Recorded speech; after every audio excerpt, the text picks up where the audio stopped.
शाकंभरी नवरात्र महोत्सवाच्या निमित्त तुळजाभवानी मातेची शेषशाही अलंकार महापूजा मांडण्यात आली आहे। यावेळी तुळजाभवानी मातेला शिवकालीन दागिन्यांनी मढवण्यात आलं। मातेचं हे नयनरम्य रूप पाहण्यासाठी भाविकांनीही गर्दी केली आहे।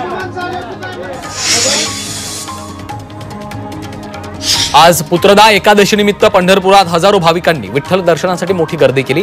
सकाळपासून दर्शन रांग भाविकांनी गजबजून केली आहे। आज विठ्ठल दर्शनासाठी किमान 6 ते 7 तासांचा कालावधी लागतोय, तर मुखदर्शनासाठी 1 ते 1.5 तासांचा कालावधी लागतोय। पंढरपुरात पुत्रदा एकादशीच्या निमित्तानं विठ्ठल रुक्मिणीला 6 लाखांचं सोनं अर्पण करण्यात आलं। नांदेडमधील सुमित मोरगे यांनी हे सोनं अर्पण केलंय। सोन्याचा गोप, मंगळसूत्र, चांदीची जोडवी, चांदीचा करंडा अशा विविध दागिन्यांचा यात समावेश आहे।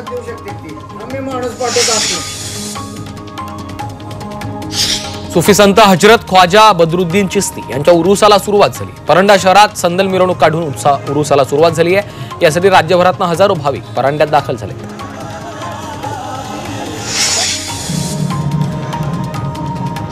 पुत्रदा एकादशी निमित्त आळंदीत माऊलींच्या समाधीला फुलांची आकर्षक सजावट करण्यात आली आहे। वर्षातली पहिली एकादशी आहे, त्यामुळे आळंदीत भाविकांनी गर्दी केली आहे।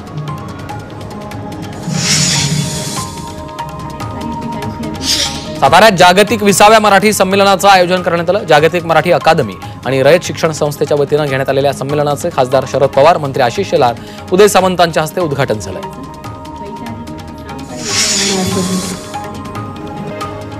शहापूरमध्ये अगस्त्या फाउंडेशनकडनं विज्ञान प्रदर्शन भरवण्यात आलं। यामध्ये राज्यातील विविध शाळांनी सहभाग घेतला। दरम्यान विद्यार्थ्यांनी वेगवेगळे विज्ञानाचे प्रयोग सादर केलेत।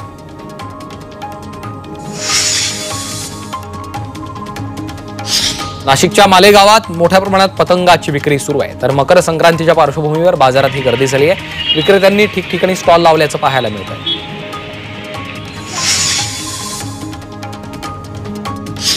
वर्ध्यातील चिसघाट गाव हे विदर्भातलं पहिलं मॉडेल सोलर व्हिलेज ठरलंय।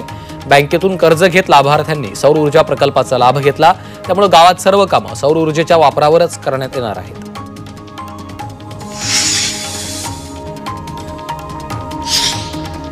वाशिममध्ये वीज चोरी रोखण्यासाठी 35 विशेष पथकं तयार केली आहेत। या मोहिमेच्या अंतर्गत फॉल्टी मीटर, 0 युनिट बिल, सरासरी वीज बिल आणि अनधिकृत वीज जोडण्यावर विशेष तपासणी केली जाते, त्यामुळे वीज चोरीचं प्रमाण कमी होण्याची शक्यता आहे।